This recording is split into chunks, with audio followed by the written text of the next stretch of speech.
پہلے لگتا تھا تم ہی دنیا ہو، اب لگتا ہے تم بھی دنیا ہو۔ کسی کو بھی دوسری دفعہ آپ کا وقت ضائع کرنے مت دیں۔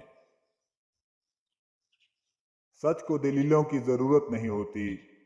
جو لوگ حق پر ہوتے ہیں وہ بے جا صفائیاں پیش نہیں کرتے۔ ڈوبنا ہی پڑتا ہے ابھرنے سے پہلے، غروب ہونے کا مطلب زوال نہیں ہوتا۔ اس دن آپ کی سب پریشانیاں ختم ہو جائیں گی، جس دن آپ کو یقین ہو جائے گا کہ ہر کام اللہ تعالیٰ کی طرف سے ہوتا ہے۔ ساری بات طلب کی ہے، چاہت کی ہے، لگن کی ہے۔ پھر پتھروں سے چشمے بھی پھوٹتے ہیں اور راستے بھی بنتے ہیں۔ آپ اپنی زندگی سے بھلے خوش نہ ہوں، پر کچھ لوگ ایسے بھی ہیں جو آپ جیسی زندگی جینے کے لیے ترستے ہیں۔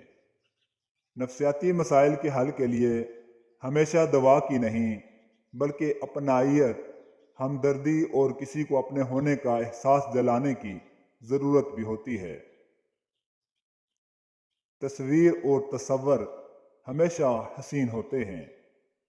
بالآخر تھک ہار کے تسلیم ہم نے کیا، اپنے رب سے عشق سچا ہے، باقی سب افسانے ہیں۔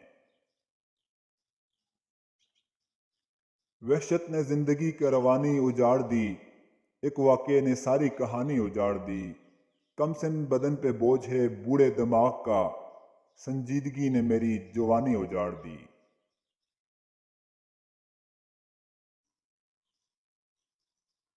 تمام تعریفیں اس ذات کے لیے ہیں کہ وہ جسے توڑے اسے کوئی جوڑ نہیں سکتا، اور جسے وہ جوڑے اسے سارے توڑنے والے مل کر بھی توڑ نہیں سکتے۔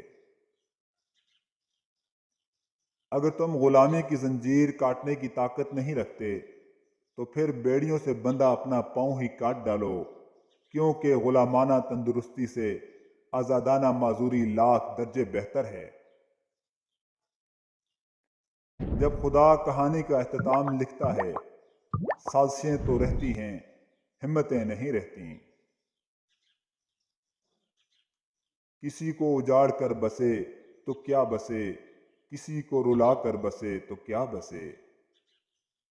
جب اللہ کسی سے ناراض ہوتا ہے تو اسے ایسی چیز کی طلب میں لگا دیتا ہے جو اس کی قسمت میں نہیں ہوتی۔ کسی بیوقوف کے ساتھ بحث مت کیجیے، وہ آپ کو مٹی اور گارے میں گھسیٹ لے جائے گا۔ اس کو لت پت ہونے کا مزہ آ رہا ہوگا اور آپ خواہ مخواہ خوار ہو رہے ہوں گے۔ کسی بڑے آدمی کے ساتھ تصویر بنا کر اس سے اپنا تعلق ظاہر کر کے خوش ہونا بھی ذہنی غلامی کی ایک قسم ہے جو کہ آج کل عام ہے۔ اللہ کے بندے کا حق کھانا اور پھر اللہ کے گھر میں جا کر الحمدللہ رب العالمین کہنا منافقت کا بلند ترین درجہ ہے۔ زندگی سے شکوہ نہیں کہ اس نے غم کا عادی بنا دیا، گلہ تو ان سے ہے جنہوں نے روشنی کی امید دکھا کر دیا بجھا دیا۔ جب کسی ضرورت مند کی ضرورت پوری کرو تو فخر نہیں شکر کرو کہ رب نے اس قابل بنایا کہ اس کی عطا کو اسی کی مخلوق میں تقسیم کر رہے ہو۔ ضروری نہیں جو جواب دیتے ہیں وہ توجہ بھی دیتے ہوں۔ کچھ لوگوں کو پچھتاوا بھی نہیں ہوتا، ہم سوچتے رہتے ہیں کہ شاید کسی وقت انہیں احساس ہوگا اپنی زیادتی کا، اپنے رویے کا، کبھی تو اپنی بے وفائی پر ضمیر ملامت کرے گا۔